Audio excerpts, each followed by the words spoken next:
दोस्तों, आज मैं आपको अपने व्लॉग के ज़रिए इन खूबसूरत वादियों की सैर करवाने वाली हूँ।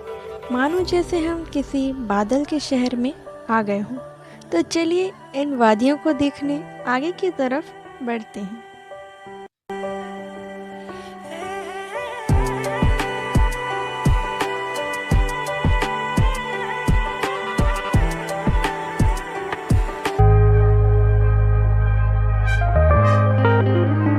Good morning, welcome to my new another vlog. और अभी बज रहे हैं सुबह के 7:30 और आज मैं करने वाली हूँ व्लॉगिंग, वो भी नए जगह पर।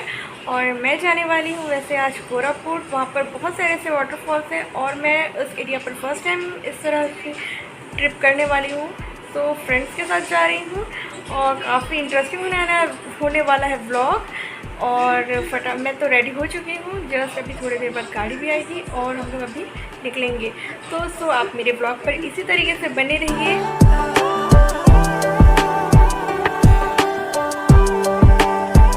तो हमारा सफ़र शुरू होता है जगदलपुर से ओडिशा की तरफ। जगदलपुर से 145 किलोमीटर की दूरी पर हम जिस जगह जा रहे हैं वह है दुदुमा वाटरफॉल। और ये सफ़र हम सब के लिए नया होने वाला है और हम इस जगह में अनजान राह पर निकल पड़े। और ये जो ब्रिज देख रहे हैं आप, ये जयपुर से कोरापुट के बीच पर पड़ने वाला है। और इस तरफ भी काफ़ी सुंदर नज़ारे थे जहाँ पर हम लोगों ने कई तरह से फ़ोटो भी क्लिक करवाए। और फिर से हम आगे की तरफ बढ़ने लग गए और इन घाटियों से हम पहुँचे एक छोटे से शहर लामटा पोर्ट पे। और ये रास्ता ले जाता है कोरापुट की तरफ। तो इन छोटे छोटे शहरों से गुजरते हुए हम पहुँचने वाले थे दुदुमा वाटरफॉल।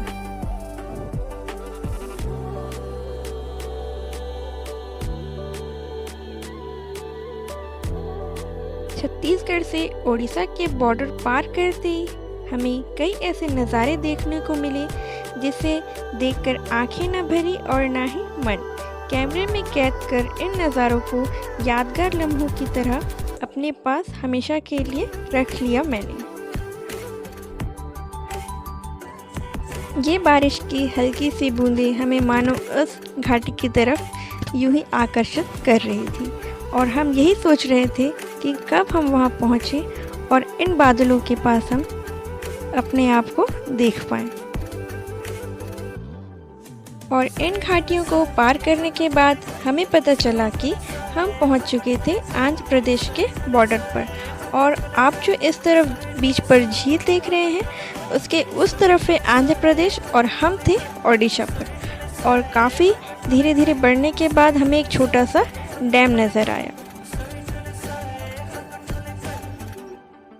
इन खूबसूरत नज़ारों को देखते देखते ही हमारा मन तो भर नहीं रहा था, लेकिन समय का भी पता नहीं चला, क्योंकि इन्हें देखकर हम जिस तरह से आगे बढ़ रहे थे मानो वो मन में जिज्ञासा बढ़ती ही जा रही थी कि हम उस तरफ कब पहुंचेंगे। और यही सोचते सोचते हम इन नज़ारों का आनंद ले रहे थे। और रास्ते पर कई तरह के छोटे छोटे झील हमें इस तरह नज़र आ रहे थे, जैसे कि मानो हमें ऐसा लग रहा था कि हम केरल की तरफ आ चुके हैं। मगर ये ओडिशा इतना खूबसूरत होगा ये देखकर और भी मन अच्छा लगने लगा, क्योंकि हमें पता नहीं था कि हम इतनी खूबसूरत जगह पर कहाँ तक पहुँच चुके हैं। और आखिरकार हम पहुँच ही गए दुदुमा वाटरफॉल की तरफ। इन लंबे सफ़र को तय करने के बाद हमने कई सारी झील देखी और कई सारी घाटियाँ भी। और यहाँ तक हमें पहुँचने के लिए बहुत सारे अच्छे अच्छे नज़ारों को भी देखा। और यहाँ आते हमें पता चला कि यहाँ पहुँचने वाले हम ही नहीं और भी कई सारे लोग हैं और ये लोग पहले से इस नज़ारे का आनंद ले रहे हैं। और यहाँ पहुँचने के बाद हमारी खुशी का ठिकाना ही नहीं रहा, क्योंकि इतने करीब से बादलों को देखना मानो एक सपने के जैसा रहा। और यहाँ छोटे छोटे दुकानों पर यहाँ के ग्रामीण कुछ बेच भी रहे थे।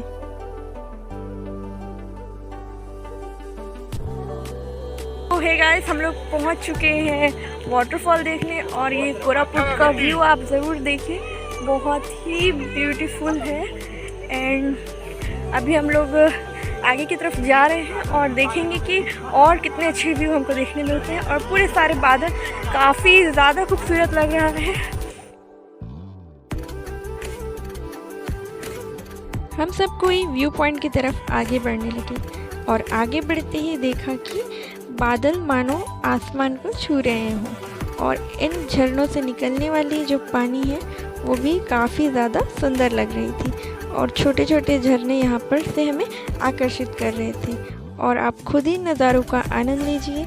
और वीडियो बनाने में थोड़ी सी मुझे परेशानी हुई, मगर फिर भी आप लोगों के लिए मैंने इतनी कोशिश की, तो आप अपना प्यार मेरी वीडियो पर ज़रूर इस तरह से बनाए रखिए।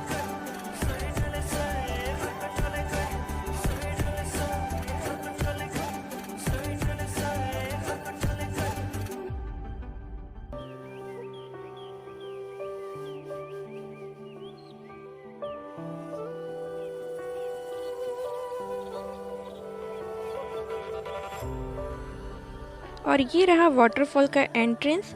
इसी सीढ़ी से उतरते हुए हमें नीचे की तरफ जाना है, जहाँ से हम बहुत ही खूबसूरत व्यू देखने वाले हैं। और ये वाटरफॉल के बारे में थोड़ी बहुत जानकारियाँ। और अब हम चले थे व्यू पॉइंट की दूसरी तरफ, जहाँ से हमें और भी खूबसूरत नज़ारे देखने को मिलेंगे।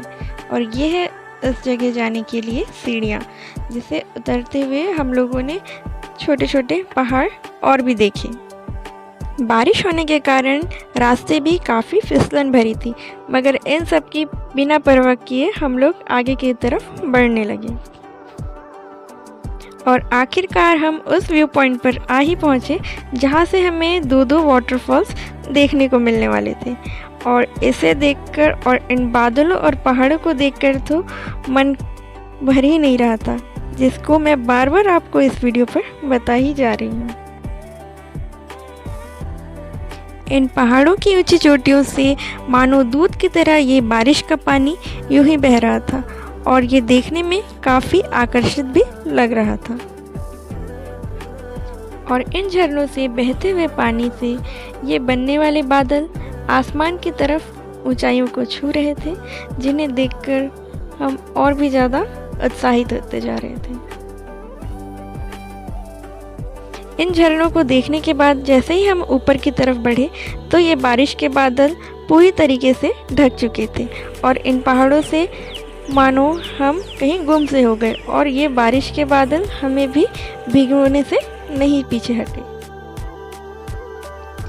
लंबे सफ़र तय करने के बाद सभी लोगों को काफ़ी ज़्यादा भूख भी लग रही थी और ये बारिश रुकने का नाम ही नहीं ले रही थी।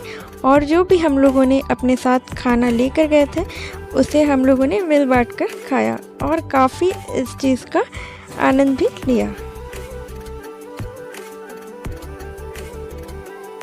और खाना खाने के बाद हम लोग फिर से इस कोहरे का मज़ा लेने आगे की तरफ बढ़ चले। और देखो काफ़ी ज़्यादा यहाँ पर कीचड़ थी, क्योंकि ऊंची पहाड़ी पर इतनी ज़्यादा कोहरे देखने का मज़ा ही कुछ और है। और यहाँ पर धुंध के कारण हमें आगे की तरफ कुछ भी दिखाई नहीं दे रहा था। और यहाँ से मैं आपको व्यू दिखाने की कोशिश कर ज़रूर रही थी, लेकिन धुंध होने के कारण कुछ भी अच्छे से नहीं आ पाया। मेरे पीछे आप वीडियो पर देख रहे हैं, यहाँ पर कई और भी ऐसे लोग थे जो लोग पिकनिक का मज़ा ले रहे थे। और इस छोटी सी ट्रिप आपको कैसी लगी मुझे ज़रूर आप कमेंट करके बताइए। तो आपको मेरा ये व्लॉग कैसा लगा मुझे कमेंट कर ज़रूर बताइए। मेरे चैनल को सब्सक्राइब करना ना भूलिए, लाइक करिए और शेयर भी ज़रूर करिए। तो मिलती हूँ आपको मैं अगली वीडियो पर। आज के लिए इतना ही। Thanks for watching. Bye bye.